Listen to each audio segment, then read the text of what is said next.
Good morning, good afternoon, good evening, depending on which part of the world you are logging in into yet another Meiro webinar.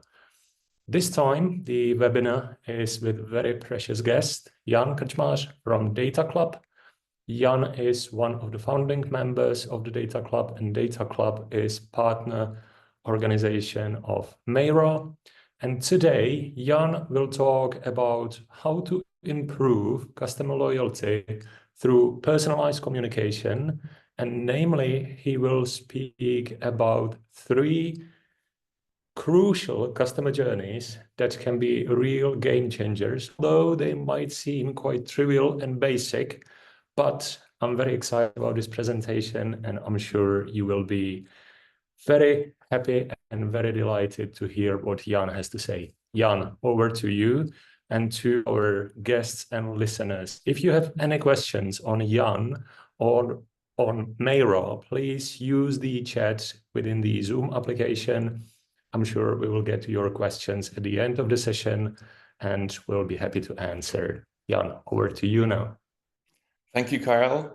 Thank you for this sweet introduction. Hello, everyone. Once again, I'm Jan. I'm from Prague, Czech Republic, and I'm a founder of Data Club, which is a digital agency that helps our clients understand and use the data and transform them into meaningful digital communication. And let's move on. I would like to start with the agenda today of this webinar. It will be divided, my presentation will be divided into four parts. First, we will take a look at the market situation and how usual it is to be using automated and personalized automations and campaigns, especially in email marketing of this types. Then we will take a look at the results of my research that I did in the beginning of this year, again regarding automated communication. Then I will focus a little bit on welcome scenarios because I think they have this special role in the automated communication. And then we will summarize this whole workshop with key takeaways and with your questions and Q&As. So let's get to it.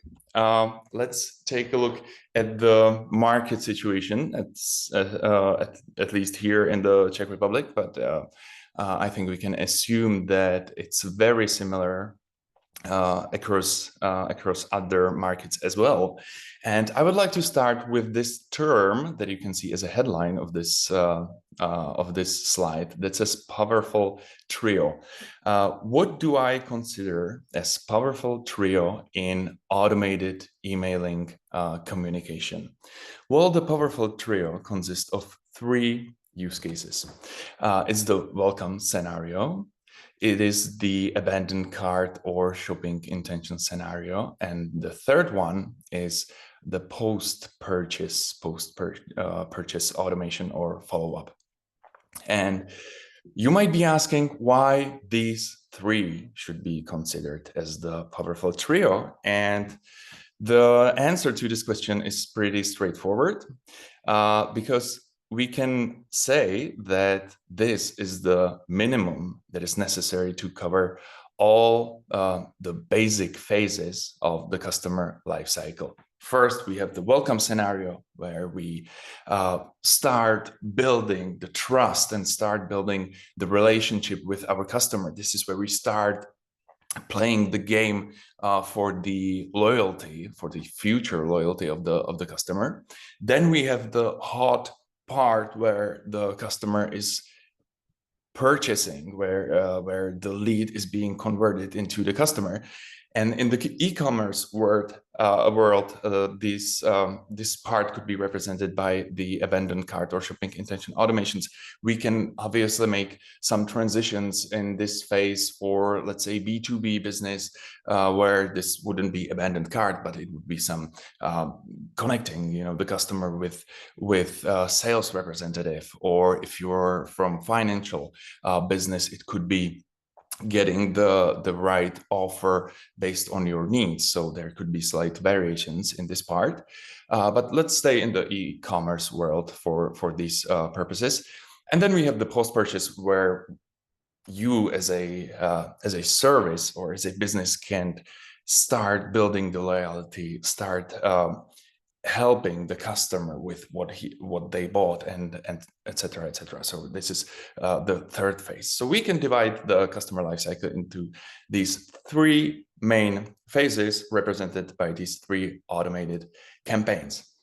This sounds probably to you very simple and very familiar, but the tricky thing here is that the reality of the market is that having implemented these three automations is totally above standard. Okay, like and the bigger the business and the bigger the company is, usually the less likely we will see all these automations being implemented.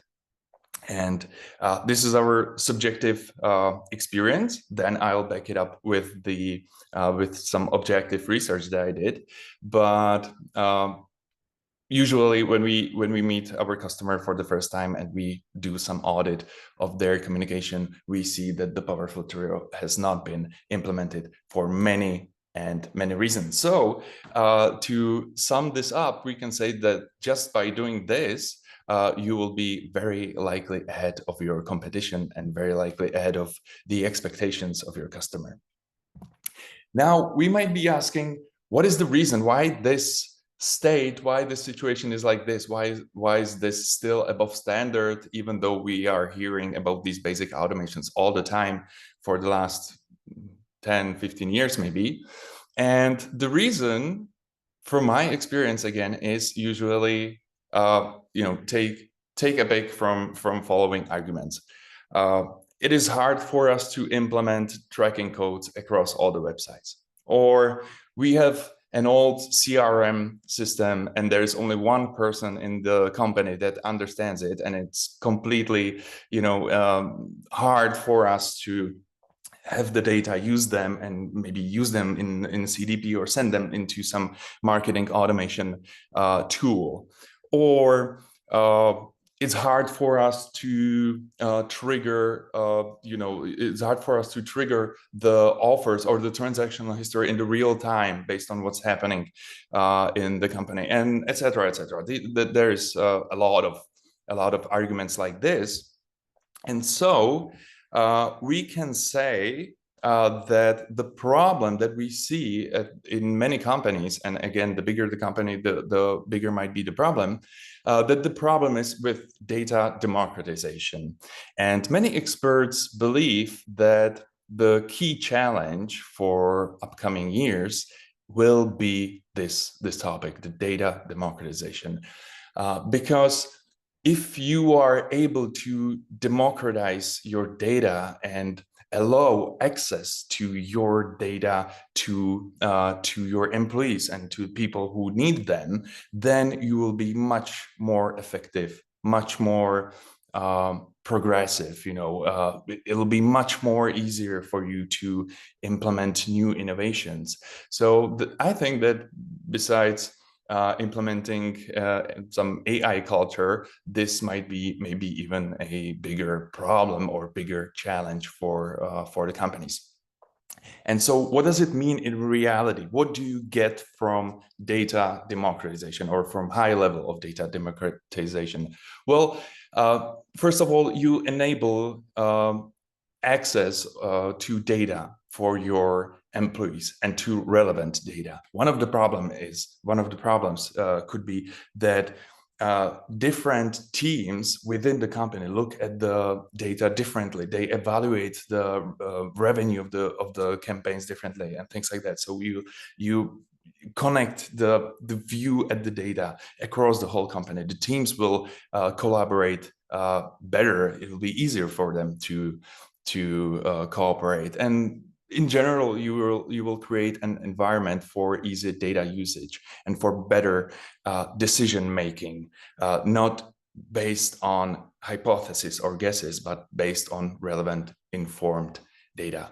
And so this is not about data democratization is not just about being able to do great automated campaigns, but also it will change the culture and the overall environment of the whole company. And I think that this is where CDP makes the crucial difference in this process, in this whole never-ending process, probably. And through this, we can get back to our automations. By the way, I like this quote: "The true power of data is unleashed only when it's democratized." So, but as I said before, these are my subjective experience from collaborating with our clients. So let's back this up with the research, with some more objective information. So we talked about the power trio here, and in the beginning of this year, I was doing this research. What I did was I randomly selected 10 in general, we can say big e-commerce companies here in the Czech Republic. These were 10 awarded e-shops awarded by let's say by a prize that's respected in the community here. It's called Shop of the Year, and so this is something that we can rely on. It's really the argument for the e-shops have some value and they work well. And the process that I did during my research was that I went to their websites, accepted cookies, and then I tried to, by my hopeless roaming across the site, I tried to trigger some pop-up communication that would try to create some communication with me. And if that happened, I would click on double opt-in email and I would add some item into the cart, and I would be looking around and seeing what automated communication would be triggered to me. So what was my expectation in the ideal world? Well, I would assume that there would be some attempt to collect my email address, either by some pop-up form, either by motivating me to access some customer part of the website. Any attempt that would transform me as a anonymous visitor into specific, de-anonymized entity customer. So I was hoping to see some trigger pop up. Then I was hoping to get a double opt-in email, and I was waiting if I will be targeted by some welcome communication. And after I added some items to the cart, I was waiting if I would receive some shopping intention or abandoned cart automation or something like that, something dynamic and automatic. So this was my expectation, and I'll show you the results of those 10 e-shops. Well, the attempt to collect my email happened twice. I saw twice pop-ups that tried to communicate with me and get my email address. So that was only 2 times from 10. 4 times I had to force and give my email address through some footer form or something like that. But only 2 attempts. From those 2 attempts, I got 2 double opt-ins, which is 100% of double opt-ins. I like to see that here in Europe, at least. I was triggered by 3 welcome scenarios, again, out of 10 big e-shops, and I received 1 abandoned cart automation out of all these. So when I said that it's still a above average situation to have all these automations implemented, you can see that it's backed up by some real numbers. I was also looking at some other things, like, for example, when I was targeted by the pop-up form, will there be anything else, anything interesting besides just collecting the email address? And I'll show you some examples how it can be done. And I was looking if there would be some dynamics, dynamics on the website or dynamics in the following email communication. And that happened only once. So this is the reality again. And here I'll show you one, in my opinion, nice example how the pop-up form that tries to motivate you to some communication and tries to collect your email address can look like. This is one of the clients that we worked for a couple of years ago here in the Czech Republic. Is the biggest e-shop for musical instruments, and we did this pop-up form for them. What it says is here's a 2% discount for you if you submit your email address for our newsletter. And then we have these 3 inputs here. The first one is the email. That's the only field that's required. And then we have 2 other fields, one asking for my name, and this one is asking me like what's my preference for the musical instruments. And you might be arguing that there's a lot of information that we are asking for the customer. Isn't it like demotivating for the customer? And actually what we found out is that if you have a strong brand, if you're a love brand, it actually makes sense to ask for the data if your customers like you, because there was like more than 70% of the people had the motivation to fill in all these fields. And just by doing this one activity, we got a lot of information that we could then use to our advantage. We could personalize the name, first of all, from any communication on, and we could start segmenting from the first email based on if you like guitars or if you're a DJ, the 2 different worlds. And just by doing this, we could start, this segmentation from the first email that was sent to the customer. So my recommendation here, or my suggestion, is do not be afraid to collect the data, to ask for the data, because the customers that like you will be happy to give it to you. And by the way, you don't have to ask the same data for everybody. You can, at least with Mairo, you can trigger different pop-ups to different segments of the customers. So you don't have to do this for anyone. But the simple conclusion here is don't be afraid to ask for the data. This is another example that we did for one travel agency here in the Czech Republic. That's a completely different form, but what I want to show here is more like omni-channel type of communication. This form was collecting email address and phone and some comment from the customer. Where would you like to spend your next vacation? What's your dream location for your next vacation?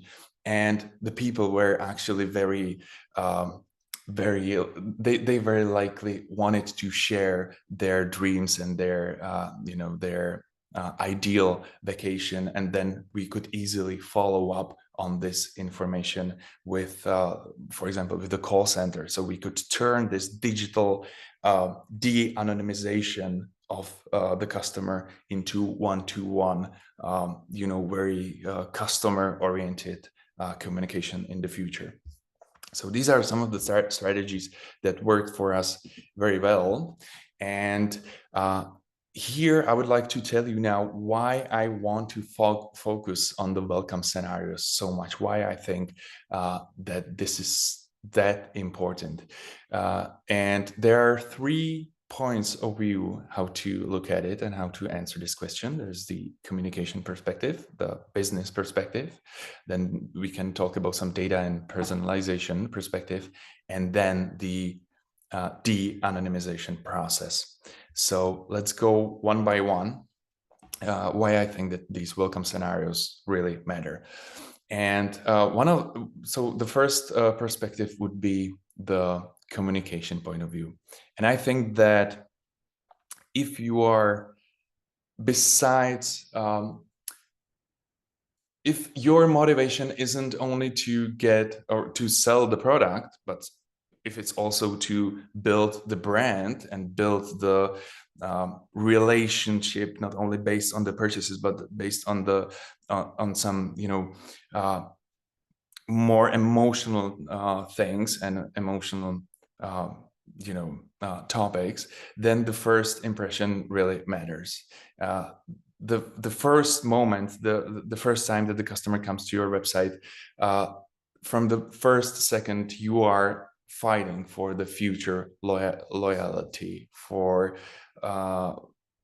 the fact if the customer will recommend you in the future, and you are fighting for the overall satisfaction from the first moment. So I think that well-tuned welcome campaign can help you a lot with fulfilling all of these topics. And so that's the communication perspective. Also, from the first moment, you can start communicating your USPs, which, based on my experience that I explained before, and based on the research also, your competition probably ignores. So again, another another opportunity to be ahead of your competition. The business perspective, especially if you're working in some highly competitive business, the cost to acquire a new customer, and not even a customer, just to acquire a visitor to your website, is a expensive activity, right? And so you want to take all the opportunities, or all the chances that you have to transform this investment that you just did into the profit. So what you can do, when I was showing you the two examples of the pop-up forms that tried to trigger the welcome communication, you can segment this type of activity based on, for example, where the visitor came from. Was it from a paid channel, or was it organic? And what does it mean for me? If it was a paid channel, do I want to give this customer a discount or not? There's the margin question. Maybe I need to give the discount because I need to increase the chances for the purchase. If the customer came from organic, I don't need to, maybe lose the margin there, and I don't have to use the discount argument. And all of these questions and all of these topics are connected to this. So, and these are all the questions that you can ask yourself. And by the way, the screenshot that I have here that says that identified the customer as a visitor that came from Google. This is a screenshot from Miro, from the customer. From the customer dashboard. By the way, if you were creating a segment for this, it's as simple as that. You could create, just by combining two conditions, you can create a segment that will identify customers that came from either Google, if you're tracking the UTMs, or Facebook. And now I have the segment that I can use for triggering my specific pop-up and then follow-up communication. Or another example how you can work with that, you can be even more specific, and you can trigger special pop-up form based on the campaign, not only the source, but also the campaign. So maybe if you are targeting your customers on Google with some specific message, you can follow up on that message on the website with, giving the on your website, giving the personalized communication in the banners as well. So you can like follow up on the story that you showed to the customer in the first place. So this could be another interesting technique, how to be consistent and how to emphasize personalized communication with your customers. Let's take a look at the third perspective, and that's data and personalization. You might be thinking, if we are talking about welcome campaigns and doing something so sophisticated, we might be often thinking that it's hard to do something sophisticated because we don't know the customer yet. We don't know the preferences. We don't know what they like, what they don't like, and things like that. Well, with Miro, this could be an illusion, because in fact, just by de-anonymize, just by accepting cookies and giving you the email address, you know quite a lot. That's what I wanted to say. For example, you can estimate the IP address of the customer. In the B2B business, you want to connect your new visitor with your sales rep in the region. Great feature, I think. You have brick stores. You want to assign the customer the store that they have in their location. Another use case that could be very useful and that would shorten the funnel, to the purchase. You know where the customer came from. You know if the customer is there for the first time or if it's a repeated visit, which could also tell you about the behavior, and it could give you some guidance how to react to such a visit. When I was showing you the example when we were collecting more information than just the email address, so if you collect the first name, you can estimate with like almost depends on the language, but here in Czech it's like 100% perfection. You can estimate the gender, so another communication can be personalized by the fact if it's male or female. Then the recommendations can be much more sophisticated, even though if you don't have the purchase history of the customer. So there's a lot that you can actually after the first simple touch of your new visitor. And I don't want this to sound like you have to implement all of these things into your welcome campaign. But what I'm saying here is that these are the questions that you can ask yourself, and for your business those questions might be a little bit different, but I want to give you some I want to show you like what are the opportunities, and what you pick from them is up to you and up to your business case. But there's really a lot that you can react to based on just one simple visit and email submit. Also, what I think is that once you tune your welcome campaign into perfection, and once you go through all of these questions that you can ask yourself, it'll be much more easier for you to implement this know-how that you will get into the other automations, maybe into the other stages of the Power Trio that follow up on this first on the welcome process. And then the fourth perspective is the de-anonymization process. And this is, in my opinion, so important that I have it here twice with bigger font. Because if you are able to identify your visitor through email address, you are getting a lot of opportunities for many omnichannel activities across the digital landscape, we can say.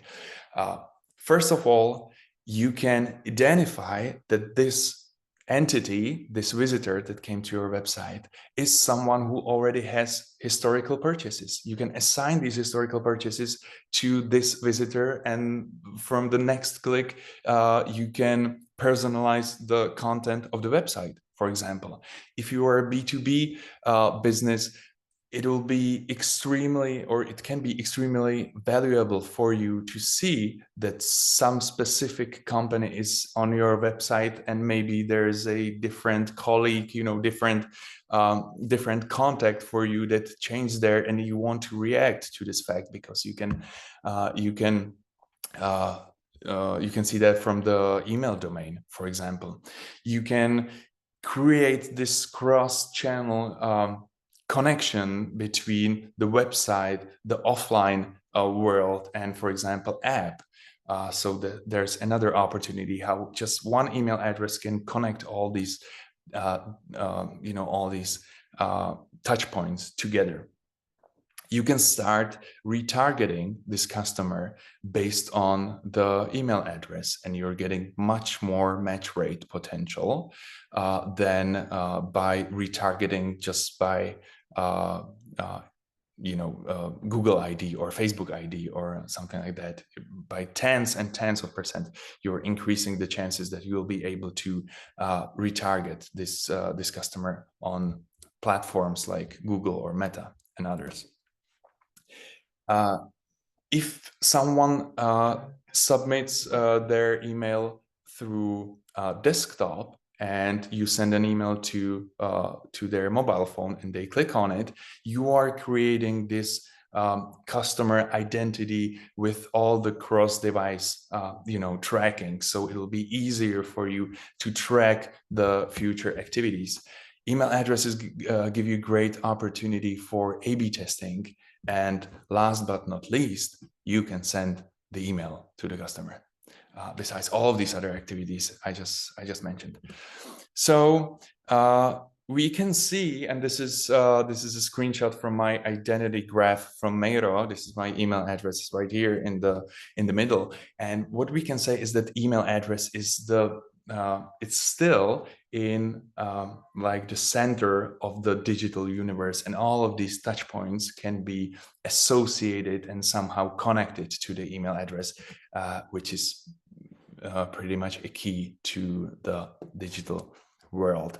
So if I summarize these things that I was talking about, let's do just a quick conclusion. What I really recommend is to set up the Power Trio and consider it as the minimal automation standard for you and build upon that. If you already have your existing automations, I really suggest auditing them looking at them from the perspective, do they cover the basic phases of my customer lifecycle? I would recommend opening the topic in your company about the data democratization and what it means for your company, and not only from the marketing perspective.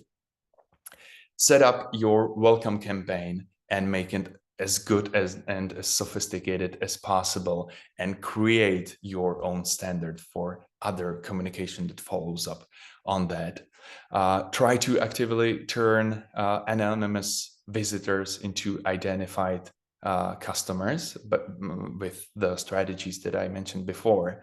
And be prepared for the future, because email identification, as you saw before, it really opens the door to really true omnichannel communication. So that was my last slide.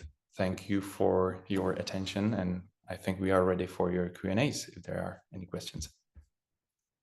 Yeah, thank you very much. That was full of details, full of information, awesome presentation, and I'm quite sure all of our listeners will very soon jump to their websites and they will try on their own whether they have all those aspects of personalized communication implemented. And I'm also very certain that quite a lot of them will find out that they have more than just one gap in their personalization strategy. We don't have any questions in our Q&A chat yet, but I want to give our listeners an opportunity to add some quick questions. And our first question itself, do you have any specific tips on content for those parts of automations or of those customer journeys, such as what should be part of, let's say, the welcome series for a typical e-commerce project, or for a bank, maybe for insurance company? Would you have any tips on this? I think that one of the topics that you can use in this communication, and it works for both for the e-commerce world and for the financial world as well, and that is building trust, building the relationship based on transparency, and based on the fact that you are here as a leader of this business segment, and you are here to help the customer with their needs. And you can assume what the needs are based on all these strategies that I showed you before, based on where the person came from, if it's a first-time visitor, what was the part of the web that they were looking at, and you can really easily follow up on that and provide the service that the customer expects. I think one of the definitions of sophisticated automations, in my opinion, is that it serves the customer. It doesn't just want to sell the product, but it's a service for the customer. And if you keep this in mind, how do I turn these automations into service? It will work well from the business perspective, from the revenue perspective, but also from the brand type, brand building perspective as well. Excellent, excellent. Thank you. We have one question. How quickly do your clients see the value that is delivered through these techniques? Well, if you go from 0 to Power Trio, you can see it very quickly, especially if you also implement the website use cases, not only the emailing use cases, but also if you increase the channels, or the opportunities where to use this data and the communication, and not only in email, but you can also do it on the website, for example, through some sort of other pop-up banners. Like, for example, when we were talking about the abandoned cart, one part is email, but a whole different world is showing the forgotten, products of the shopping cart as a pop-up banner on the website. Then it makes it extremely quick. So yeah, it's hard to say, some in how many days or weeks or something. We just implemented to one of our new clients something last week, and we already see because that was going from 0 to the Power Trio. From 0 to Power Trio. I think I need to remember that. I like how it sounds. So you can see it very quickly. After a week, there will be interesting revenues. Excellent, excellent. All right, we have another question. I'm not sure if you will be answered to this one, as it's quite region specific. So do you think you would see any difference in willingness to share the first party information or personal information between European Union regions and Asia Pacific or the rest of the world?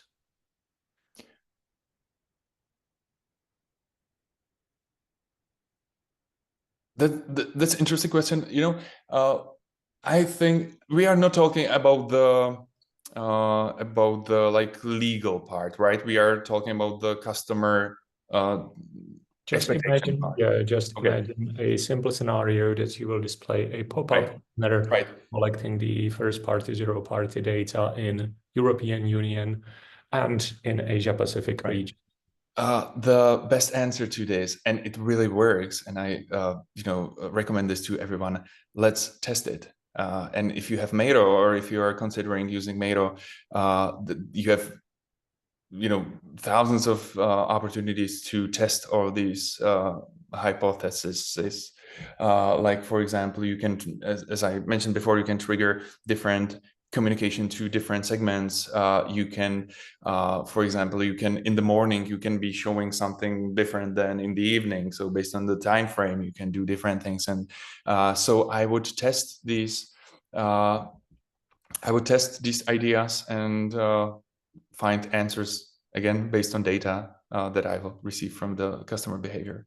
Totally agree. Totally agree. I think there is almost zero risk that you will actually lose the clients just because you ask them a relevant question in the right context. So that's very good answer. Just go ahead and test it. And probably the last question. Do you recall any surprise moments from implementations of the Powerful Trio, like something that really opened your eyes and you're like, wow, I did not expect this?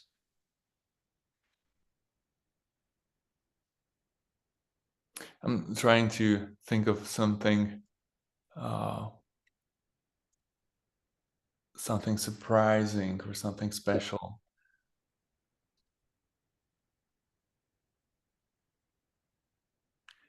Well, maybe I will share one moment from our experience when we actually implemented Mairo at our client at a huge retail company.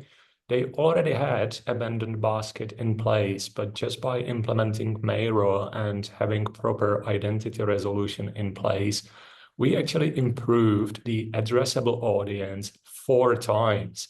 And I was just like, wow, this is really something. Like I was expecting, maybe 20, maybe 15% increase, 50% increase, but 400% increase at the client who already has this principle in place with different tools.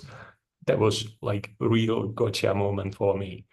Not sure if you have, experienced anything like that with your clients. I was thinking, for me, one of the most surprising moments is when we see that the customers have really no problem sharing the information, for example, about their interest. And since we found that out, we always try to ask more than less, because I think that there is actually a like second side of this. Once you ask for the data and the customers are willing to give it to you, then it's more and more important in the future to fulfill the expectation. So like, for example, when you're asking for like what they like, then you need to really stay on that, and again, it brings me back to the trust type of thing, fulfilling the expectations based on what the customers are telling you, either actively or passively by just leaving the traces in the digital world. Excellent, excellent. I think that's a great conclusion to our session. I would conclude it with a statement: don't worry to collect the data. And when you collect the data, you are obliged to use it to improve the customer experience, right? Right. Great. Excellent. Jan, thank you very much for today's session. Very much looking forward to some future talks and future sessions on personalization, data, and marketing. Thanks again. Thanks a lot. Thanks for having me.